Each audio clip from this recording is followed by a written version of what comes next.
Proverbs. Elijah sat in silence. Elijah sat in darkness.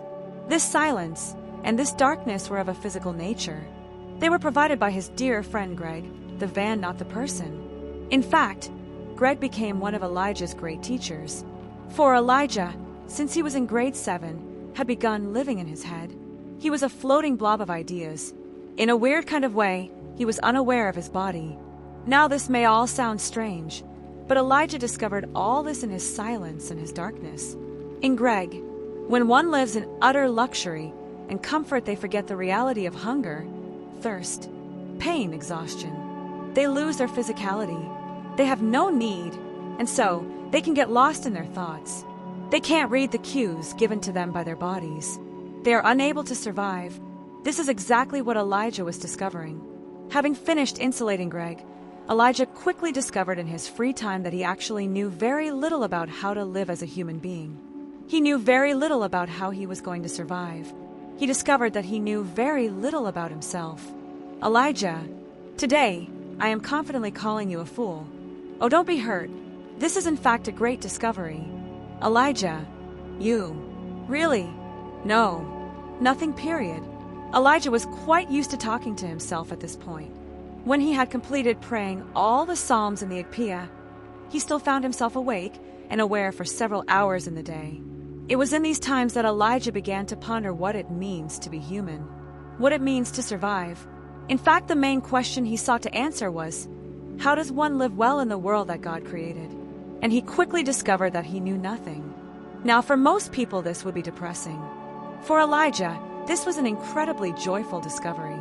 He was somehow becoming that dry valley he had seen in his mind's eye.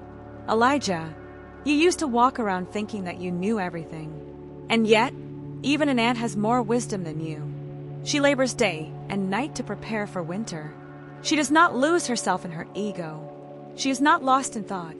She labors without thought for herself. She labors for the community. Elijah, learn from the ant. You are such a sluggard. Get up. Feel the snow under your feet. Experience the cold. Learn. Elijah, seek wisdom. And wisdom he did seek. He wanted to know, not in his head, but in his body, what it meant to live well as a human before his God. Too long had he been stuck in his head, going from one stimulus to the other, from one entertainment to the other. He quickly discovered that the silence and the darkness were expressing the state of his soul. But isn't that it? He was realizing the deep intertwining and connection of his body and soul. Psychosomatic. Those Greeks, they have words for everything. Soul-body. Elijah, at the age of 25, began his incarnation. Elijah began by spending hours observing everything around him. He observed his body temperature at different times of the day. He observed how certain foods made him feel.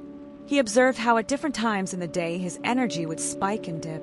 He observed how his facial expressions would somehow imprint on his soul. If he frowned long enough, he found his mood would become somber.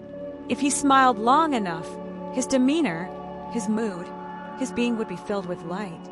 He observed how sitting affected him, how standing changed his perception, how kneeling created reverence in him, how lying down prepared him for rest. He observed how opening his hands, palms up, helped him to be open to receiving. He observed how closing his fists brought him to a place of being closed and agitated. Elijah also began to observe his breathing.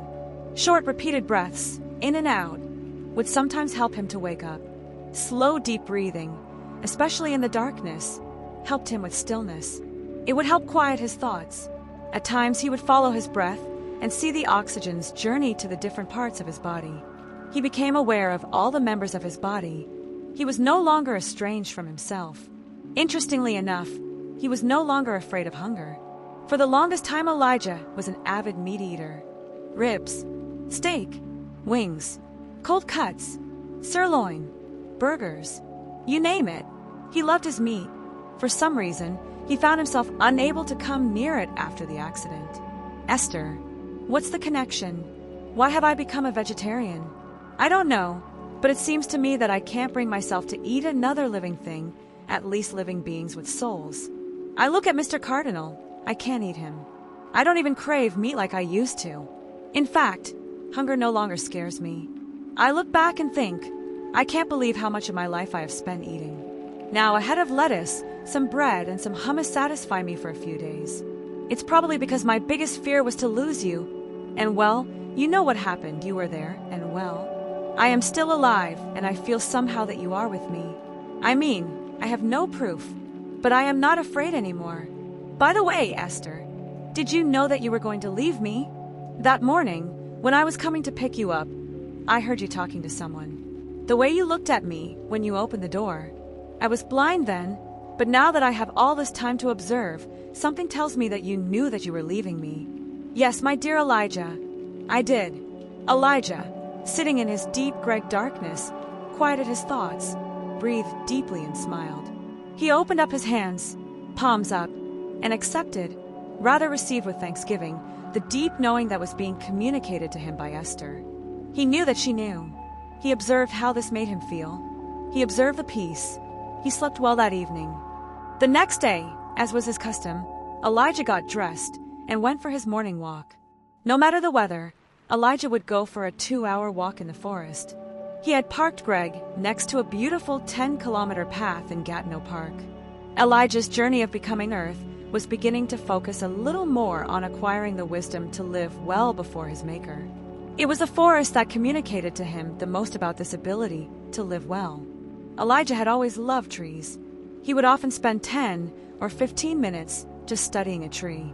This studying was very physical. He would look at, touch, smell, and even taste the tree. Somehow, he would even listen to the tree. He started giving his own names to the trees. A birch tree, for example, received the name Angel Tree. All birch trees were now angel trees. Birch was no more, for scattered throughout the forest, these white angel trees looked like guardian angels for the other trees in the forest. Yes, you shall now be called angel trees. And you, O great and tall angel tree at the heart of the forest, shall be called Michael, the archangel tree. It wasn't only Elijah who was pleased by naming the trees. It was the angel trees themselves who were equally joyful to have a son of Adam give them a name again. For too long had humans named the created world without much understanding, giving unintelligible Latin names to the created order. Stupidagobius, Tertus Maximus, cold, meaningless, inanimate. It's no wonder humans stopped talking to trees, stopped hugging them, stopped seeing them. Trees became for consumption. Pac-Man, Homo consumus. Something physical changed in the angel trees in this specific forest. For Elijah, like Adam, was beginning to live well around the trees. For giving a name to a living being was very much a real participation in the original image in which Adam was created.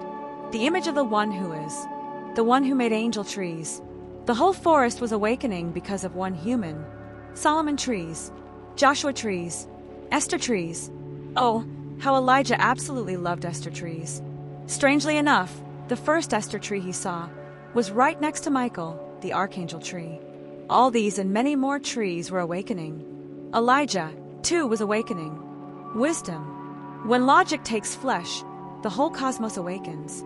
That night, Elijah dreamt of the glory of the tree of life. He walked among the trees in Eden. There everything was awake, awake with his glory. He didn't want to wake up. Plus. Elijah began writing down what he was learning. Here is a small collection of the innocent and simple wisdom that was making its way into Elijah's heart. Never drink after a meal. It stops digestion. Make friends with hunger. He will protect you from drunkenness. The flavor of your food is not important for life. Enoch tree cedar. Tea is perfect for when you are sick. Take the time to look around you. Everything is speaking. Everything is alive. Speaking makes you a fool. Listening makes you wise. Even to trees. Yoga is not from the Creator. Remember that you actually know nothing about anything. Nothing is forever. One thing dies, so another may live. Nothing is lost. Elijah wept as he thought of the new life he found because Esther had died. Hug an angel tree when afraid.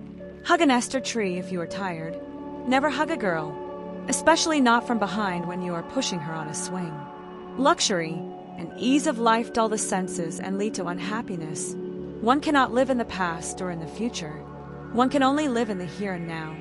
Wisdom is found in how you live, not how you think.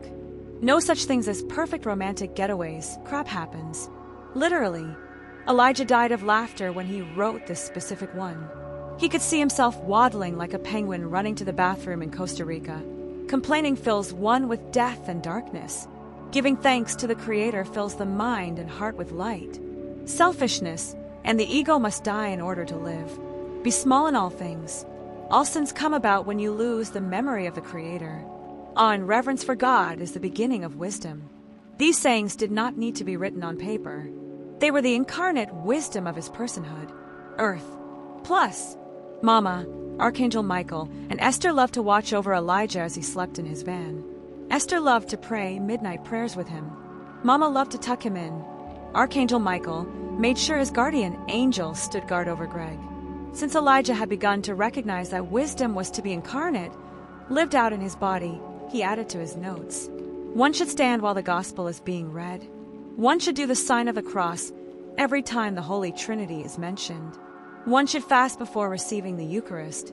Elijah found himself becoming more and more efficient in his daily routines. He had a daily routine that afforded him time to pray, read scripture, go for walks in the forest, eat and learn from the world around him. By the end of the winter, he had already granted names to all the trees, shrubs, and plants. He had also given names to the winter animals he encountered in the forest. Foxes received the name Herod. Deer received the name David. When he encountered a majestic stag, Elijah fell to his knees and whispered, "Yeshua, Yeshua, you are truly king of the forest." The stag that had been standing still, his head high and steady, the moment Elijah said Yeshua, he bowed his head, stretched his right hoof forward, and bent his left knee. This too is wisdom.